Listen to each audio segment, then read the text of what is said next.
lapit mo. Yung mga bedsheet at saka punda, uniform, papalondry ko na lang talaga guys kasi hindi kakayanin talaga, hindi matutuyo bukas kasi bukas Lunes, pasukan na. Tapos yung mga uniform namin ni Ricewin, uniform ni Winwin sa school, at ako, hindi matutuyo kasi maliit lang yung sampayan namin, tapos umaambon-ambon. So ngayon, ang ipapalondry ko lang is yung mga kumot, uniform, at saka yung mga decolor. Bali, yung puti, yun na lang yung kukusutan ko, ibababad ko. Tapos kusutan ko mamaya. Kasi hindi naman masyadong, kailangan. Tapos, yan. Ilagay natin dito kasi mabigat yung lagayan ng ng labahin. So, dali natin to. Kikiluhin to, guys. Ang doon, 50 daw per kilo. Hindi natin alam kung ilang kilo to. Kasi, medyo marami talaga to, guys. Medyo rami-rami, dami niyan. Oo, marami nga. Kaya nga, hindi kakayanin pagka kinusot natin lahat. Kasi, linggo lang yung pahinga ko, tapos, maglalaba pa ako. So, Kasi naglaba kagahapon. hindi tayo makalaba kasi nagtrabaho nga ako. Linggo lang yung walang pasok. Ilang na? 1 minute, 2 minutes. So, natin to guys. Yung importante muna. Yan, may uniform kasi to guys.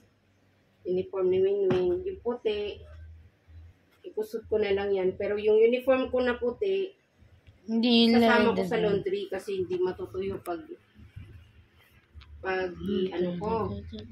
hindi ko ipapalaundry. So, minimum dun guys, 8 kilos. Minimum daw sa pagpapalaundry is 8 kilos. Tapos, kasama na yun yung downy, yung tupi, kasama na. Kasama na yung tupi? Oh. Sila na nagtutupi? Sila na. So, 50 times 8 equals 400. Diba? So, 400 mababayaran natin sa laundry, guys. Pero, inisip ko kasi, kung bibili ka rin naman ng sabon at saka downy, tapos yung oras mo sa paglalaba, gagastos ka rin ng, sa sabon at downy, gagastos ka ng mahigit 100, di ba? Sabagay, malaki pa rin matitipid mo kung ikaw lang maglalaba. Yun nga lang, Shopping. baka nga hindi matutuyo kasi maambon-ambon. Matapos ka na? Magsasalita ko lang. Wala kaming extrang uniform. So, walang magagamit. Sinusuot lang namin ni mama yung salisalita ng mga gamit. O, walang magagamit si Yun saka ako sa work.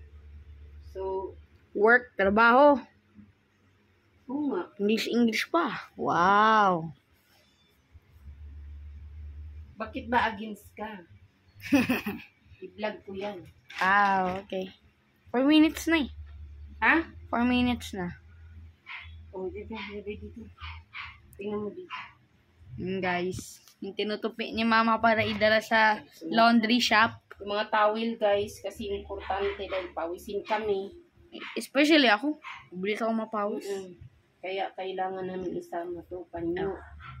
Kasi kahit sa trabaho ko, aircon kami guys, pero grabe.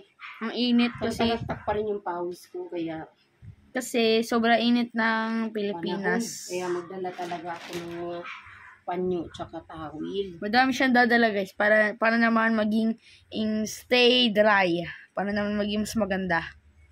Oo.